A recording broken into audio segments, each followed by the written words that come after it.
Ukraine's First Lady Olena Zelenska has revealed the last time she was able to see her husband in person while opening up about how Ukrainian women are dealing with the war in their country. On the day of the invasion, the First Lady remembers being woken up between 4 to 5 a.m. by a loud noise, which she later learned was an explosion.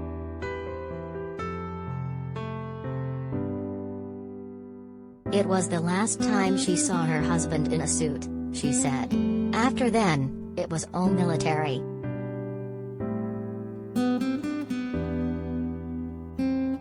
It started, was all Zelensky said, according to an interview with Vogue.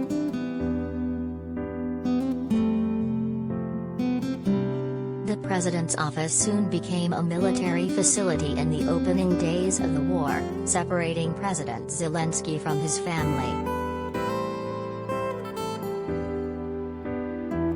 Since that day, they have spoken only by phone.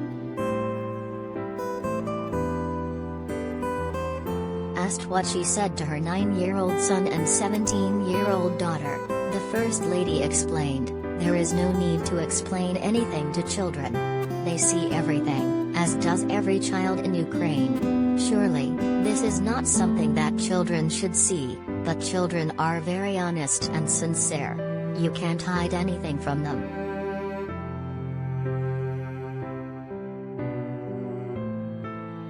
She spoke of the patriotism embedding itself within Ukrainian youths because of the war, who she said would grow up to be patriots and defenders of their homeland.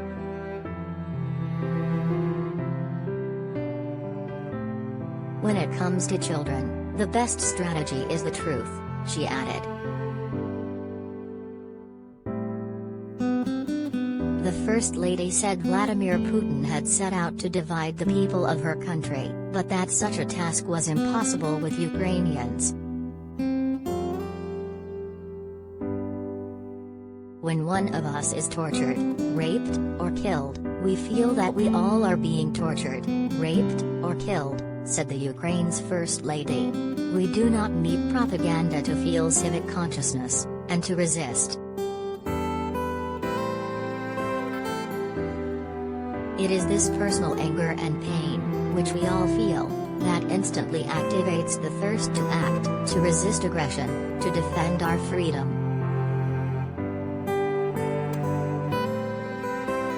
She described how Ukraine had become a country of volunteers, with artists, restaurateurs and hairdressers all working together to help their brothers in arms.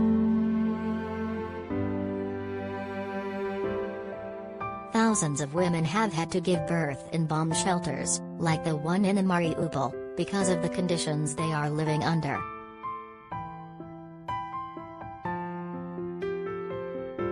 Many women have risked their lives while fleeing occupied cities on foot, taking their children without the help of their husbands, brothers and fathers, who all had to stay and fight the invaders.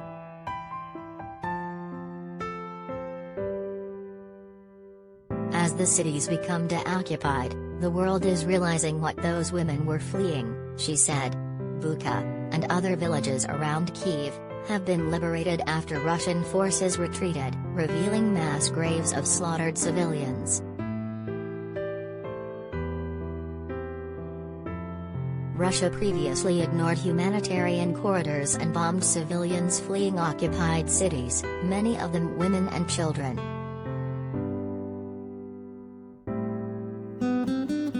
Some 4 million Ukrainian women and children have migrated to other countries, starting their lives all over again far away from home.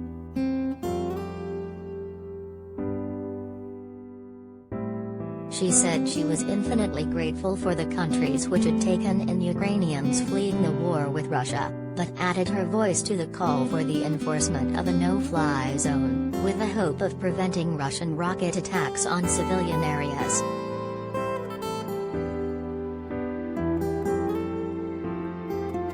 The First Lady launched a Telegram channel inviting Ukrainians to share their war experiences, using the messages as a way of documenting the history of their country so that their personal stories can be remembered.